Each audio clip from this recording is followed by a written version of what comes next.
Shalom dan selamat pergantian hari bagi kita semua. Marilah kita mulai hari yang baru ini dengan merenungkan firman Tuhan. Judul renungan kita pada petang hari ini adalah hati yang tidak dapat dipercaya. Tahukah teman-teman mengapa domba sangat mudah sekali tersesat? Apalagi jika mereka tidak berada dekat dengan gembala mereka. Hal ini disebabkan karena mereka memiliki mental untuk selalu berkelompok. Domba akan suka mengikuti satu sama lain secara langsung. Mereka memiliki naluri untuk selalu bersama agar tetap aman. Namun ini berarti jika salah satu domba atau pemimpinnya tersesat, maka besar kemungkinan kawanan yang lain juga hilang. Domba bukanlah binatang yang paling cerdas, sehingga sangat mudah menyimpang jika dibiarkan tanpa tuntunan. Dan ini tidak mereka sadari. Inilah yang juga terjadi kepada kita, manusia, setelah jatuh ke dalam dosa. Naluri alamiah kita adalah berbuat dosa. 1 Korintus 2 ayat 14 mengatakan, "Tetapi manusia duniawi tidak menerima apa yang berasal dari Roh Allah, karena hal itu baginya adalah suatu kebodohan, dan ia tidak dapat memahaminya, sebab hal itu hanya dapat dinilai secara rohani." Juga Matius 15 ayat 19 mengatakan, "Karena dari hati timbul segala pikiran jahat, pembunuhan, perzinahan, percabulan, pencurian, sumpah palsu, dan hujat." Dari dua ayat ini, kita mengetahui bahwa secara alami, setelah manusia jatuh ke dalam dosa, hati kita menuntun kita untuk melakukan hal yang tidak benar. Hati kita tidak dapat dipercaya. Sebagaimana domba membutuhkan gembala untuk menjaga mereka agar tidak menyimpang dan tidak tersesat, kita juga membutuhkan Tuhan yang adalah gembala kita. Kita tidak bisa mengandalkan kekuatan dan kepintaran kita sendiri.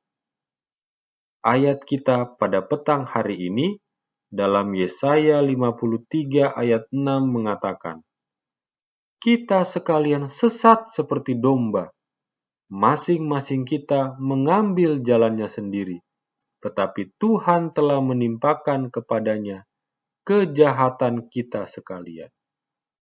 Sebagaimana domba yang mudah tersesat karena tidak berada dekat dengan gembala, kita juga mudah tersesat ketika kita tidak berada dekat dengan gembala kita.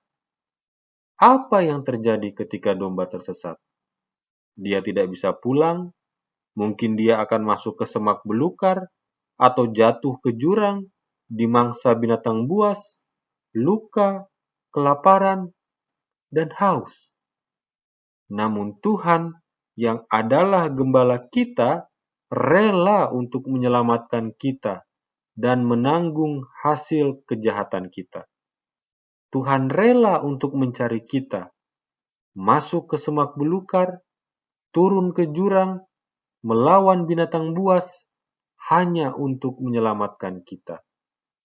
Puji Tuhan atas karunia Tuhan yang diberikan kepada kita, sehingga Ia mengirimkan anaknya yang tunggal untuk menyelamatkan kita domba-domba yang tersesat. Jadi, apa yang harus kita lakukan supaya tidak tersesat lagi dan lagi dan lagi? Kutipan kita pada petang hari ini dari buku From the Heart halaman 68, paragraf 5 mengatakan, "Janganlah kita memohon hak untuk bergantung kepada ketidaksempurnaan kita, memaafkan diri kita dengan mengatakan, 'Itulah jalanku, Mereka yang menyenangkan diri sendiri, menolak untuk mengikuti jalan Kristus, akan menderita pada akhirnya.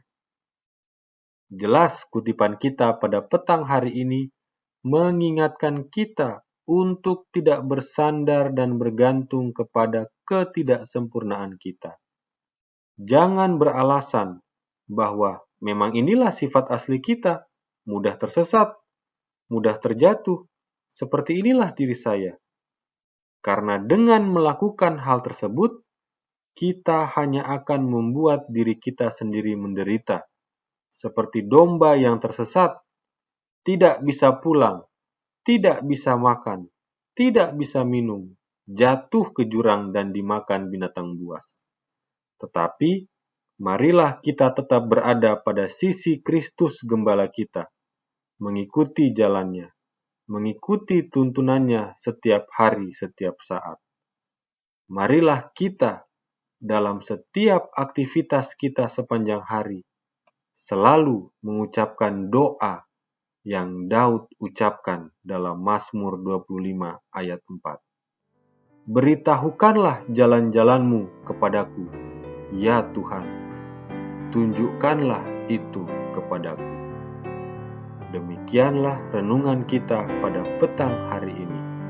Selamat pergantian hari, dan Tuhan memberkati kita semua. Amin.